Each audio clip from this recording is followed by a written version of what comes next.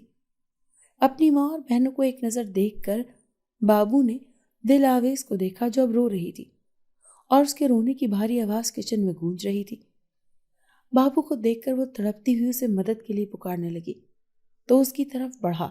اس کی ماں اور بہنیں خوف سے اسے دیکھ رہی تھیں، جو اب دلاویز کو سہارا دے کر اٹھایا تھا۔ بابو کی ماں نے اسے منع کرنے لگی، لیکن اس نے انسنی کر کے دلاویز کو سہارا دیا اور باہر لایا اور اسے چارپائی پر بٹھا دیا۔ پھر اس نے اپنی ماں سے کہا کہ وہ اسے اس کی چوٹ پر مرہم لگا دے، جس پر اس کی ماں بدک کر پیچھے ہٹی کہ وہ ایک جنزادی ہے جو ان کو نقصان پہنچا سکتی تھی۔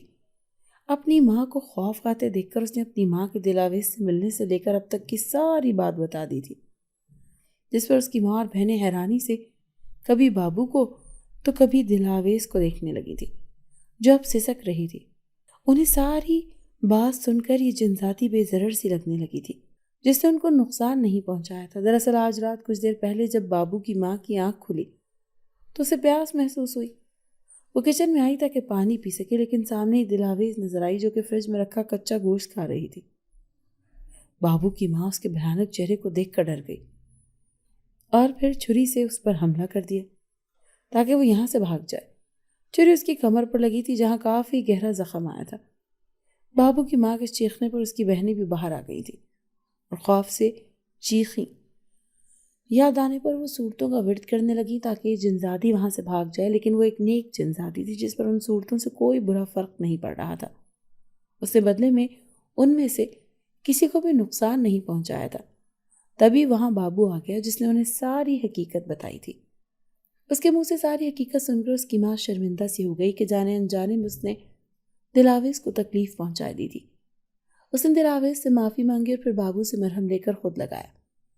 اس کی بہنوں کا خوف بھی کم ہوا تو اس کی ماں نے انہیں اندر بھیجا اور پھر دلاویز کے زخم پر مرہم لگایا۔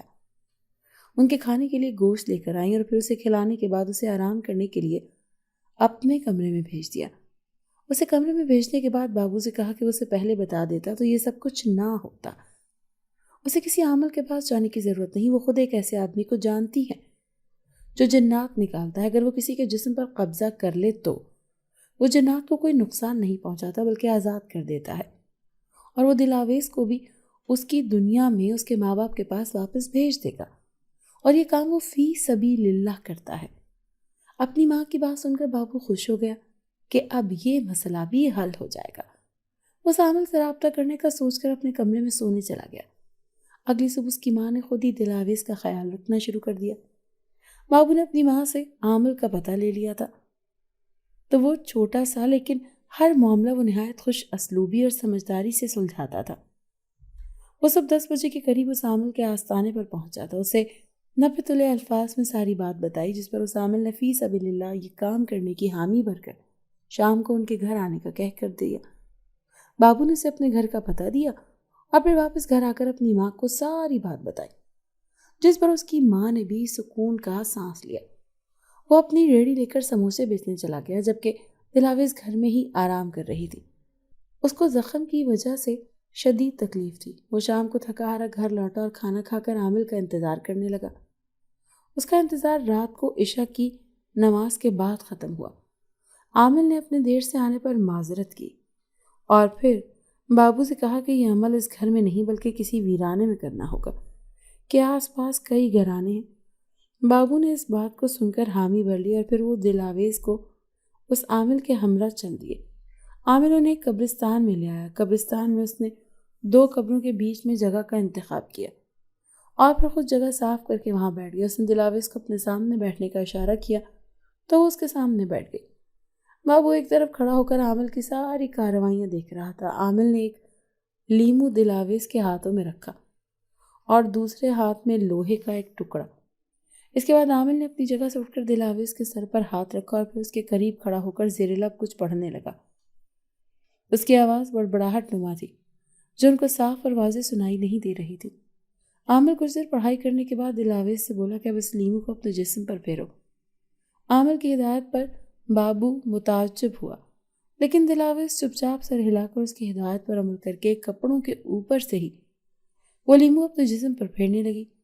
جیسے جیسے وہ لیمو اپنے جسم پر پھیرتی جا رہی تھی ویسے ایک نامانوس سی بو ہر طرف پھیلتی جا رہی تھی جو دلاویز کے جسم سے اٹھ رہی تھی۔ عامل نے کہا یہ بو تمہیں تمہارے ماں باپ سے مخصوص ملی ہے، اس کے ذریعے وہ یہاں تک بآسانی پہنچ جائیں گے۔ عامل نے کہا اور واپس جا کر اپنی جگہ پر بیٹھ گیا اور پھر سے کچھ پڑھنے لگا۔ اچانک دلاویز کے چاروں طرف دھواں سے چھانے لگا۔